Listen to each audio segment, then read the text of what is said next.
None of that. Just go out there and do your job, and you should have no problem. How much of a difference is his physical conditioning this time around going to make a difference? Hey, you see how small he is? He's much smaller. He's faster. And like I said, all these are factors in this fight. If he can go in there and stay focused and disciplined, and don't give me no more of that secret plan. I got a plan.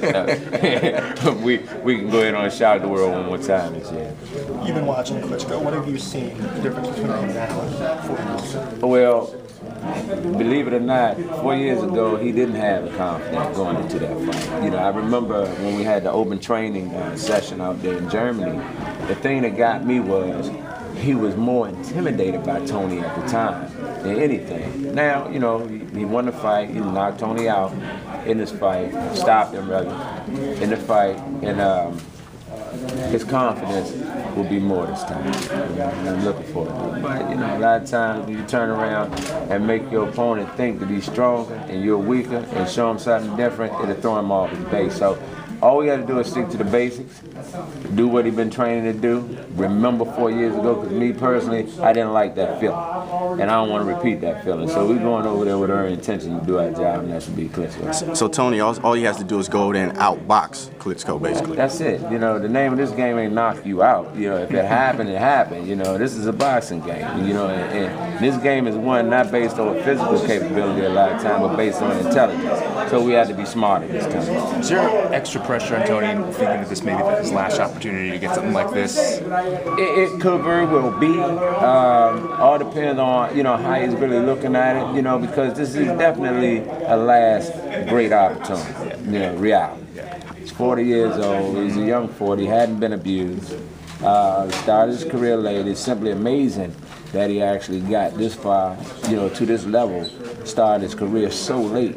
And the only 2 losses that he had, one was early on, I believe that was Maurice Harris, which he came back and knocked him out. And then after that, Klitschko. So he done very good for himself. But this time, it's not good enough just getting it. So are the knees fine now? Knees are fine. Haven't been complaining. After he trained, now we get these big knee bags, or I don't know what you call it, air pumps or something, that he put on his knees all the time. But I think we got enough juice, to hold us up for this particular fight.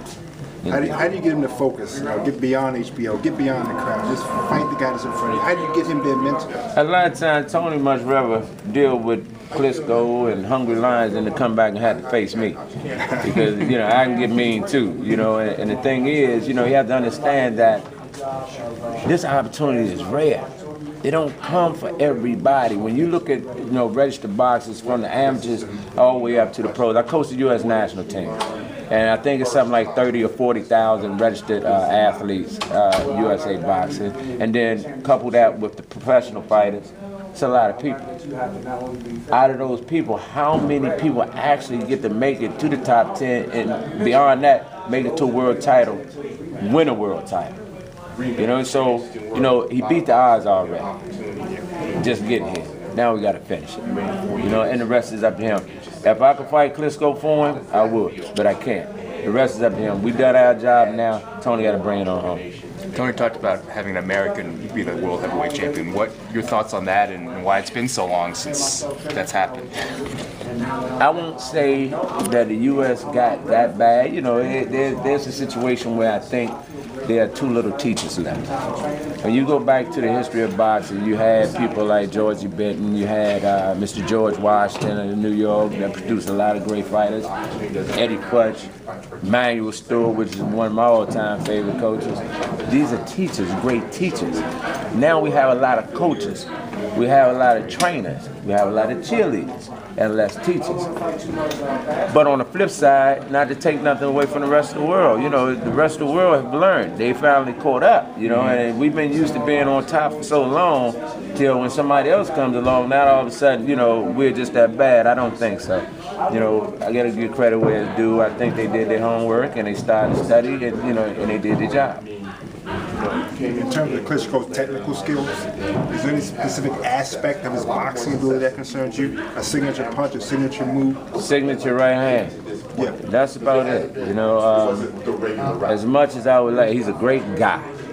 He's a great individual. He's strong. You know, you gotta give him all the credit in the world. Him and his brother for staying on top as long as they have. But these are not the days of Tyson and young Lennox and some of these other fighters that really could oppose them. You know, for the most part.